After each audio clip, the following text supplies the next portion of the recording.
D'accord, merci. Mbi aw bɛɛ lajɛlen fo aw ka faso jɔ la ci in tɛ ci wɛrɛ ye an bɛ wagati min na i ko sisan cogoya ka gɛlɛn Mali la kosɛbɛ n ye ci min fɔ a bɛ boli kɛ fɛn dɔ kan a bɛ fɔ min ma ko état d'urgence état d'urgence tɛ dɔwɛrɛ ye min b'a to maaw ka lakana bɛ se ka don ba la cogo min na mun b'a to adamadenw bɛ se ka lakana cogoya min na pour que ka jamanaden bɛɛ lajɛlen lafiya o kun kɔnɔna la munna état d'urgence ka kan ka décréter munna jamanadenw ka kan ka lakana munna an kan ka kow lakɔlɔsi kosɛbɛ munna o kan ka kɛ n'i ye jateminɛ kɛ ka daminɛ 31 décembre la ka n'a bila le 2 janvier la maa 1000 ani maa 81 coronavirus yera o de la donc kalo in bɛɛ la a bɛ ɲini ka caya ni kalo yɛrɛ ta faralen ɲɔgɔn kan donc o b'a jira k'a fɔ n'a ma ɲɛ ko kɛnɛya k'o ye droit régalien dɔ ye o ye maaw ka hakɛ de ye a ka kan jamana ɲɛmɔgɔw ka fɛɛrɛ bɛɛ lajɛlen tigɛ walasa ni coronavirus bɛ ka taa taabolo min na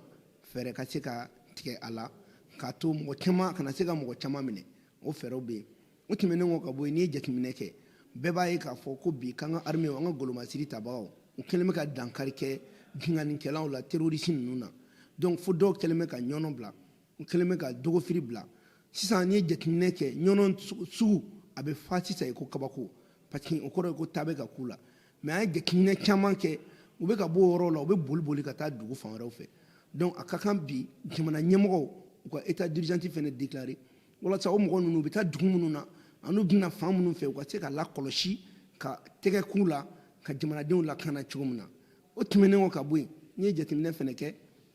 i bɛna ye sisan an bɔra assise nationale de la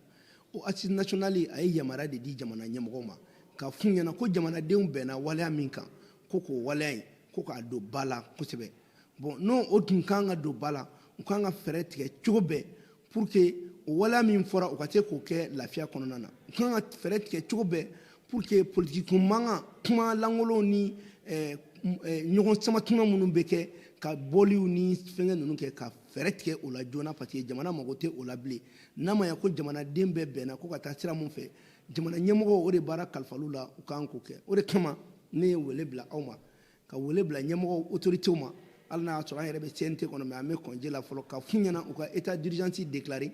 o état d'urgence a bɛna tali kɛ mun kan a ka tali kɛ mɔgɔw ka misaliw matarafa fɛn minnu ye ka bolodi ɲɔgɔnma nɔgɔya ka bavɛti don et puis jama dalajɛ k'o dabila et puis service bɛ yɔrɔ o yɔrɔ bɛɛ k'i sɛbɛ don coronavirus kɛlɛli ma an k'an tɛgɛw ko n'an bɛ jama la an k'an mabɔ ɲɔgɔn na wa jama kana caya a bɛ tali kɛ jumɛn fɛnɛ kan u ka tali kɛ patrouille ka kɛ sɔgɔmada fɛ a ka kɛ su fɛ pour que maa jugu minnu b'an cɛ la ani miirina jugu minnu bɛ ta ka se k'olu kɛlɛ jamanaden bɛɛ lajɛlen ka hɛrɛ kama o bɛɛ kɔfɛ fɛnɛ ɲɔgɔn dalajɛba mun bɛ tɛmɛ maa 50 kan o k'o dabila nin wagati in na pour que an ye kuma minnu fɔ jamana in kɔnɔ a bɛ se ka lawaleya parce que nin bɛɛ kun de ye mɔgɔ kan ka jɔrɔ jamana la sanga nin wagati kɛnɛya ko problème o bɛ yen terroriste kɛlɛ o bɛ yen assise nationale fɛnɛ ye bɛnkan mun kɛ o kan ka lawaleya lafiya kɔnɔ ka sɔrɔ wulikajɔ wɛrɛ ma kɛ parce que maliyɛn bɛɛ de taara ɲɔgɔn sɔrɔ a la wa a kan ka kɛ diyagoya ye maliyɛn bɛɛ kan donc o de kɔnɔna la ne ye wele bila aw ma parce que a b'a dɔn fɛnɛ k'a fɔ nin bɛɛ kɔfɛ janfanjugu olu sirilen bɛ hali jamana in kama pour que tout simplement ni jama dalajɛ kɛra maa miirina jugu dɔw bɛ se ka na ko dɔw kɛ k'o turu ta ka da jamana ɲɛmɔgɔw kun parce que nin wagati in na terroriste bɛ mɔgɔw cɛ la banbaganciw bɛ yen miirina wɛrɛ bɛ dɔw la donc n'i ye jama dalajɛ to yen ni su o su bɔra la o su bɛ kɛ faamaw ka su de ye donc an dun tɛna se k'an ɲɛ tugu k'o bɛɛ lajɛlen to yen kɛnɛya tɛ ka matarafa mɔgɔ jama dalajɛ mana kɛ mɔgɔ t'a kunbɛn cogo dɔn parce que terroriste minnu bolila u bɛ taa don yɔrɔ min na mɔgɔ t'a dɔn o ko caman bɛ jamana kɔnɔ donc jamana mago bɛ min na sisan o ye basigi de ye jamana mago bɛ min na o ye ka jamanadenw lakana o de kama n ye wele bila aw ma pour que bɛɛ k'i yɛrɛ ye nin kɔnɔna na voilà o e tɛ k'a fɔ n'i ko dugu dɔw olu dugu e n'olu dugu tɛ kelen ye o est-ce que e ka situation bɛ Mali la o n'olu dugudenw ye kelen ye état d'urgence tɛ ka ta maa 1000 ani 81 tile kelen kɔnɔ o ye dɔrɔn minnu taara ka t'u yɛrɛ lajɛ mais minnu ma t'u yɛrɛ lajɛ o bɛ cogo jumɛn bon jama dalajɛ jumɛn bɛ ka kɛ ka taa variance kɔrɔw bɛ ka bɔ e bɛ ka dugu dɔw fɔ k'u tɛ ka kɛ mais o dugu dɔw la n ko coronavirus modèle kura yera o dugu ninnu na mais o ma ye anw fɛ yan nɔ donc a ka kan de i ka jamanadenw lakana sanga ni waati parce que n'i y'a ye an ye tile 4 kɛ donc n'an y'a to ten jamanaden a bɛ se ka jamanaden baden de minɛ bon anw dun fɛnɛ ka an bɛ yɔrɔ min na sisan minɛn minnu b'an bolo an kan ka coronavirus tali mun kɛ a kɛma a yɔrɔ caman falen don banabagatɔ caman bɛ yen bon n'a nana ni mɔgɔ ma bana kunbɛn kɛ n'a nana se ko bɛɛ bana la dɔw bɛ kɛ hali place tɛ sɔrɔ ka dɔw bila yen donc kuma in bɛ fɔ o de la an b'a fɔ yanni état d'urgence yɛrɛ kan ka kɛ u kan ka conseil de sécurité de kɛ fɔlɔ ka kow jateminɛ o conseil de sécurité kɔnɔna na kɛnɛya bɛ ka taa tan a bɛ ka taa tan mun ni mun de kan ka kɛ donc o ye situation sanitaire ye n bɛ fɛ k'i hakili lajigin covid kelen in nani sen fɛ ka sɔrɔ kɛlɛ bɛ Mali la mais dɔ wɛrɛ ma fɔ n ko covid kɔnɔ an ye couvre feu ni fɛnw kɛ pour que ka mɔgɔw mabɔ ɲɔgɔn na mais bi an mago tɛ o couvre feu la mais an mago bɛ mun na ka mesure kɛ diyagoya ye bɛɛ kan faamaw ani fantanw kan ani bɛɛ lajɛlen kan an ka mabɔ ɲɔgɔn na fɛn minnu fɔra an ka matarafa parce que seba tɛ anw ye ka taa niveau dɔ ma ni banabagatɔ cayara an b'a kɛ cogo di e bɛ ka dugu caman fɔ se minnu b'olu ye est-ce que o se bɛ anw ye donc kodan ko ma kuma dɔw la ko tiɲɛ de don min ɲininen bɛ jamana fɛ sanga ni wagati e t'a fɔ ko jamana wɛrɛ bɛ ka kɛ tan e b'i ta de lajɛ kun min bɛ e da la fɛn min bɛ e da la i b'o de kɛ o ka tɛmɛ ka bɔ yen ne ko i ma an bɛɛ b'a dɔn ko armée bɛ ka dankari kɛ terroriste la banjangara dankarilen b'u la ɲɔnɔ dankarilen b'u la dogofiri dankarilen b'u la bon o bɛ ka boli bon n'o ɲɔgɔnna bɛ ka kɛ armée bɛ ka yɔrɔ min sécuriser kosɛbɛ n'a fanga bɛ yen nɔ k'olu yɔrɔ kɛlɛ ni armée ma mesure wɛrɛ ta jamanaden bɛ k'i ɲin don jamana lakanani na o terroriste kelenw bɛ bɔ yen u bɛ t'u fan da yɔrɔ wɛrɛ ka na ni gɛlɛya wɛrɛ donc o kama u kan ka mesure dɔw ta min b'a to mɔgɔw bɛ basigi wa mɔgɔw bɛ mɔgɔ jugu dɔn ka bɔ ɲɔgɔn na ni m'o bila sisan terroriste an fanga bɛ ka s'u la yala n'a nana jama dalajɛba kɛ sisan n'o terroriste kelenw donna jama la ka na tiɲɛniba kɛ a fɔ ko jɔn nɔ don état kelen nɔ tɛ n'i y'o bɔ yen an nana an ye assise nationale kɛ an ko ka a fɛnw waleya a fɛnw bɛ waleya jamanaden bɛɛ de kan est-ce que o kɔnɔna na n'a nana wulikajɔw kɛ n bɛ sɔn n tɛ sɔn an b'a kɛ tan k'o manifestation cɛya ni mɔgɔ jugu dɔ donna manifestation yɛrɛ cɛla ka tiɲɛni kɛ a bɛna kɛ mun ye tuguni o fana bɛna kɛ ni gɛlɛya de ye donc jamana mara bɛ kɛ ni siniɲɛsigi de ye a tɛ n'a fɔ ko nin kuma in bɛ ko ka dɔw ka bɔli bali o y'u kungo ye n'i ye kuma fɔ jamana ma n'a man kan baara min kan ka k'i la o bɛ k'i la dans tous les cas hali assise la an bɛnna mun kan a bɛ lawaleya Maliyɛn bɛɛ ka kuma t'o bali foyi t'o bali parce que assise mana décision min ta o bɛ kɛ diyagoya de ye Maliyɛn bɛɛ kan i sɔnna i ma sɔn a bɛ kɛ diyagoya ye kan c'est comme n'i ye exemple d'i ma dialogue national inclusif anw ma taga la o mais jamanadenw bɛnnen a kan n k'a lawaleyara bɛɛ kan e jɔnni wulilen ye Mali la k'a fɔ ko dialogue tɛ lawaleya e ye mɔgɔ ye wa donc o kelen de don jamana bonya de don o fana de ye démocratie ye jama mana bɛn min kan a bɛ t'o kɔnɔ mais pour que ka jama fana ka baara kɛ fiɲɛ dɔw bɛ yen jama mago bɛ hakilisigi la jama mago bɛ ko dɔw taabolo la Maliyɛn bɛ min nɔfɛ bi o ye basigi de ye fɛnkɛ ko ta fan fɛ kɛlɛ ko ta fan fɛ kɛnɛya ta fan fɛ o de kama n bɛ n sinsin a kan wa n bɛ segin a kan anw bɛ jamana lakanani de la jamana wasadenya ala y'a nɔgɔya ne ka ne bila a kɔnɔ n'an ye fɛn dɔw ye minnu bɛna tiɲɛni kɛ an b'o kunbɛn joona voilà hakilina foyi dogolen tɛ état d'urgence kɔfɛ état d'urgence kɔrɔ de ye dɔrɔn ka jamanadenw lakana est-ce que bi ko bɛ se ka dogo Mali lakanali kɔfɛ wa hakilina dogolen an tɛ an ka hakilina dogo n'i ko hakilina dogolen bɛ yen o ye n'a fɔ i bɛ ka siran min b'i kɔnɔ k'i bɛ ka siran ko dɔw kana na ko dɔ kɛ i mana kɛ diɲɛ mɔgɔ o mɔgɔ ye i kan ka ɲɛbila de kɛ mɔgɔ t'a fɔ ko jamana mara tɛ mɔgɔ sago tɛ quoi a c'est pas parce que an tɛ régime démocratique kɔnɔ koyi k'i bɛna fɔ ko fɛn wɛrɛ bɛ an bɛ régime transitoire de kɔnɔ o régime kɔnɔ opposition t'a la majorité t'a la jamanaden bɛɛ bɛnnen bɛ fɛn mais an bɛ fɛn min kɔnɔ o ye ka jamanadenw bɛ lakana cogo di jɔnni bɛ Mali la bi k'e mago tɛ i ka lakana kɛnɛya la jɔnni bɛ Mali la bi k'e mago tɛ ko ni bingani bɛ kɛ k'a kana s'i ma jɔnni bɛ Mali la bi mun tɛ fɛ terroriste ka kɛlɛ bon n'an bɛ ka waleya dɔw kɛ mun b'o olu ko kolokolo surtout ka bɛn ni sanga ye sanga min ni bana bɛ sanfɛ kosɛbɛ sanga min fɛnɛ n'an bɛ ka se jugu la o jugu fɛnɛ mun bɛ t'u dogo yɔrɔ dɔ la normalement san yɛrɛ kun kan ka sɔrɔ an ma état d'urgence déclaré kun kan ka déclarer depuis nin tɛ mais ni ko bɛ ka fara ɲɔgɔn kan pour que ko kana caya jamana ma jamana bɛ nin décision de ta ka ninnu lawaleya Faransi bɔra état d'urgence la fo kana kɛ régime transitoire d'urgence o ma jigin n'anw yɛrɛ ta ye wa n'i ko k'i bɛ taa jamana wɛrɛ fɛ mais an ta to ye an ta ye de jamana bɛ wagati min na nin wagati in kɔnɔ dɔ farala nombre kan nin wagati in kɔnɔ n'an ma mesure ta non seulement bana be cɛya mais o bana kɔfɛ fɛnɛ insécurité fɛnɛ an tɛna se k'a kunbɛn alors que n'o dun kɛra o man ɲi jamana ma kuma in b'o dɔrɔn de nɔfɛ kuma in tɛ dɔwɛrɛ nɔfɛ voilà bon i ko 2012 ne b'i la clé o la 2012 dɔrɔn tɛ même 2020 an ye état d'urgence déclaré a état d'urgence an yɛrɛ nana proroger k'an to transition kɔnɔ CNT la donc o kɛra 2020 o y'a sɔrɔ fɛnɛ coronavirus ko bɛ sen na a y'a sɔrɔ fɛnɛ mankan caman bɛ sen na fɛngɛ la donc a bɛ dabɔ jamana lakanali de kama n'i y'a da ne yɛrɛ ma état d'urgence ko tɛ koyi ne b'a fɔ k'an ka taa état de siège de la état d'urgence in ye k'a minimiser de parce que n'i taara état de siège la non seulement a bɛ fɛn bɛɛ militariser hali juge minnu bɛ baara la a bɛ tribunaux bɛɛ kɛ tribunaux militaires ye donc o fɛnɛ y'a dama fɛngɛ wɛrɛ mais état d'urgence in tɛ dɔwɛrɛ ye ka se ka jamanadenw lakana ni fɛɛrɛ min bɛ an bolo walasa mɔgɔw ka se ka basigi et puis ka mɔgɔw ka mesure dɔw di mɔgɔw ma min b'a to bɛɛ bɛ se ka don yɛrɛ lakana na jamana bɛ sariya dɔw ta mais ne bolo ne bɛ fɛ ka mun kɔni f'i ɲɛna n'i ko k'i bɛ ko wɛrɛ ɲini ni état d'urgence kɔrɔ k'e yɛrɛ t'a dɔn ko gɛlɛya min bɛ Mali la Mali problème bɛ Mali la an kan ka taga fɛn état d'urgence la mɛnna mais i bɛ jateminɛ kɛ maliyɛn caman fɛnɛ de bɛ yen u bɛ balo u sen kan u bɛ balo baara wɛrɛw la caman tɛ fonctionnaire jamana min pour 21 millions de personnes minnu bɛ baara kɛ même si c'est 10 millions i b'a taa sɔrɔ mɔgɔ ba 110 000 personnes de fonctionnaires i b'a dɔn ko jamana kɔni o tɛ se ka taa ɲɛ fo mɔgɔw ka liberté dɔw sɔrɔ u ka baara dɔw kɛ mais o liberté minnu filɛ n'u bɛ baaraw kɛ a bɛ kɛ sariya dɔw kɔnɔ o de y'a kɛ i m'a ye n ka kuma la n ma couvre-feu fɔ wa parce que o couvre-feu b'a to dɔw ka baara bɛ bɛn minuit ma dɔw ka baara bɛ bɛn 2 heures du matin ma i bɛna olu dahirimɛ sɔrɔli bali alors que an bɛ yɔrɔ min na gɛrɛntɛnw fana bɛ an dala ka fara o bɛɛ kan mais diyagoya de don jamana ɲɛmɔgɔw ma u ka nin sariya in ta nin wagati kɔnɔ parce que ni ko kɛra Mali la bi a bɛ fɔ ko ɲɛmɔgɔ de nɔ don bon n'aw fana ye jamanadenw ye a bɛ hakilinaw di ɲɛmɔgɔw ma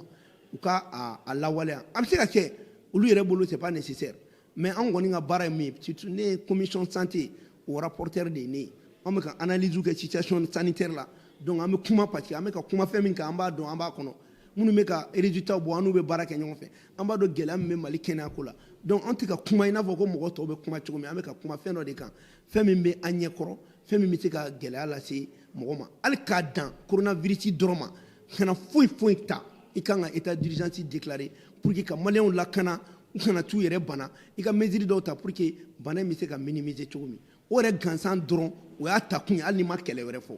mais n y'a f'i ɲɛna fɛn mun bɛ yen sisan tuguni 2012 an fanga tun b'an bɔ terroriste kan mais bi bɛɛ b'a dɔn armée bɛ ka mun da terroriste kan u y'u gosi fo taayɔrɔ ban'u la maintenant n'i bɛ k'o modèle kɛ i bɛ fɛɛrɛ fɛnɛ de kɛ u bolitɔ u kana na taa yɔrɔ wɛrɛ ka t'u fanw da ye kuma in bɛ fɔ o de la donc i b'a faamuya nin yɔrɔ kelen na k'a fɔ 2012 fɛnɛ assise nationale ma kɛ o mais o fɛnɛ kɛra nin wagati in de la pour que jamanaden bɛɛ ka bɛn fɛn dɔ kan ko k'o lawaleya donc i tɛ se ka nin wagati in ko min bɛ nin kɔnɔ nin wagati ko k'i b'o da wagati dɔ tɛmɛnen ma an bɛ wagati dɔ de kɔnɔ sisan wagati min ni gɛlɛya de bɛ yen nɔ n'o gɛlɛya bɛ ka kɛ ko dɔ de kama o ko kama i bɛ waleya in ta o kama peut-être n'o waleya in tɛmɛna i b'a bɔ yen kɛ ni coronavirus nana i bɛ se ka affaibli maintenant ni e m'o mesure ta i ko san tɔw la an bɛ nin kɛ tan an bɛ nin kɛ tan c'est à dire fanga marali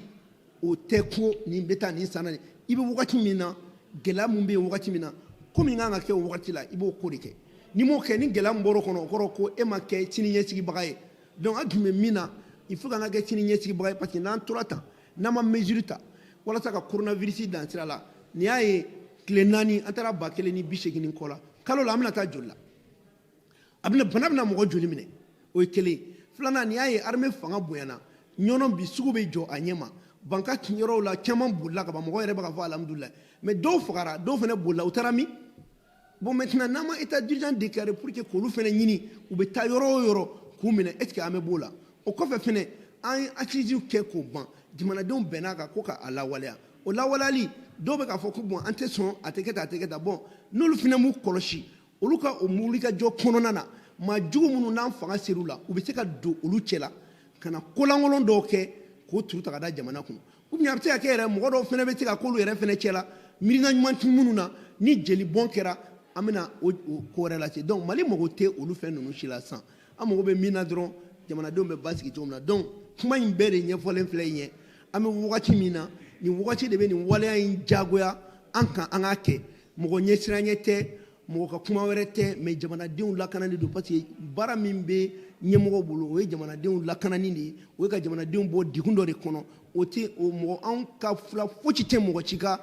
kuma dɔw la ten n bɛ nin fɛ n tɛ nin fɛ an t'o la an bɛ jamana ko de la jamana dun ye bɛɛ de ye jamana ye an ka du de ye jamana ye an tumɔgɔw de ye jamana bɛ fɛn mun ye jamana de ka bon ni bɛɛ lajɛlen ye jamana bɛ Asimi sanfɛ jamana bɛ Choguel sanfɛ jamana b'an politikimɔgɔw sanfɛ donc an bɛ jamana de lajɛ donc ni jamana ko donna ko o la i bɛ baara kɛ o jamana lakanali de la i tɛ mɔgɔ damadɔ ka kuma jateminɛ mais jamana bɛ sauver cogo min i bɛ baara kɛ ni o de ye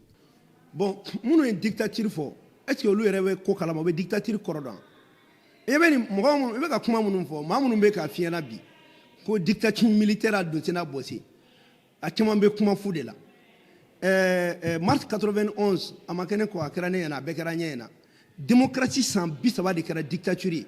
o le maliyɛnw a dictature ye maliyɛnw ka école tiɲɛ a dictature ye maliyɛnw ka justice tiɲɛ a dictature y'a kɛ hali kalan tɛ ka kɛ a dictature filɛ nin ye bi ka universitéw créer ka taa mɔgɔw bila ka taa licencew kɛ hali u tɛ se ka taa fonction publique la a dictature kɔnɔ journalistes fagara a dictature kɔnɔ mɔgɔw datugura kaso la a dictature kɔnɔ fɛnɛ élection kɛra hali n'a ma diya u ye o kɛra yan nɔ a dictature kɔnɔ résultats yɛlɛmana yan nɔ ka dɔw la pati ka sɔrɔ u ma pati donc an ka ɲɔgɔn sɔn hakili la an ka bɔ nin kuma kuntan ninnu kɔnɔ u bɛ dasago fɔ de la n'a y'a sɔrɔ minnu yɛrɛ bɛ ka nin kuma fɔ n'u bɛ k'a fɔ ko c'est des défenseurs de la démocratie démocratie kɔrɔ ye min n ko jama ka hakɛ de don jama min bɔra bi Mali la o man ca n'olu ye wa n'i ye politikimɔgɔ bɛɛ ta i b'a ne bila a la i b'an bɛɛ fara ɲɔgɔn kan Mali la politikimɔgɔ gansan a parti n'u ka militant n'i y'u fara ɲɔgɔn kan 100 sarada 20 de don a tɔ ye 80 ye o tuma na démocratiquement est ce que anw yɛrɛ man k'an da de ten yan n'a y'a sɔrɔ sisan ko démocratie ko ye tiɲɛ ye o fɛn bɛɛ bɛ kuma na bi a bɛɛ ka mɔgɔ taara assise la u yɛrɛbakun kɔni ma taa mais u ka partiw bɛɛ taara u ka éluw bɛɛ taara o tuma na olu ye jɔn ye n'i bɛ démocratie dɛmɛ k'i fana b'a lajɛ i bɛ ka kuma minnu fɔ n ko de ye démocratie kuma ye mɔgɔ minnu yɛrɛ bɛ ka démocratie dɛmɛ démocratie wale jumɛn b'u la a mɔgɔ joli joli b'u san joli filɛ u b'u ka partiw ɲɛmɔgɔya la u san joli joli filɛ place kelen b'u bolo maa si t'a sɔrɔ u bolo o de ye démocratie ya donc an ka bɔ nin kuma ninnu kɔnɔ an tɛ nin kuma ninnu jate ninnu ye kuma fu de ye nin kuma ninnu bɛɛ bɛ min nɔfɛ dɔrɔn dɔw ta ye fanga yɛlɛma nana a ma bɛn ma dɔw ta ye n t'a kɔnɔ a ma bɛn ma dɔw ta ye ko wɛrɛ ye mais ne kɔni bɛ mun f'i ɲɛna dɔrɔn an tɛ baara kɛ n'o ye an tɛ démocratie fanga la koyi on n'est pas dans un régime min kɔnɔ ko fanga sinamatɔ ni fanga de b'a la ko majorité ni opposition o tɛ transition in na transition nana Mali bɛɛ de kama wa transition yɛrɛ tɛ bilen dɛ a tɔgɔ kura ye min ye c'est la période de la refondation du Mali jamana kura jɔli donc maintenant nin fɛn fɛn bɛ girin na anw tɛ baara kɛ ni olu ye an t'u a dɔw yɛrɛ ko kuma yɛrɛ bɛ ka fɔ parce que anw bolo dialogue kɛra yan malgré que anw ko k'anw tɛ taa a kɛlen kɔfɛ an sɔnna ma a bɛɛ kɛra maliyɛnw kan bon assise nationale fɛnɛ o fɛnɛ kɛlen kɔfɛ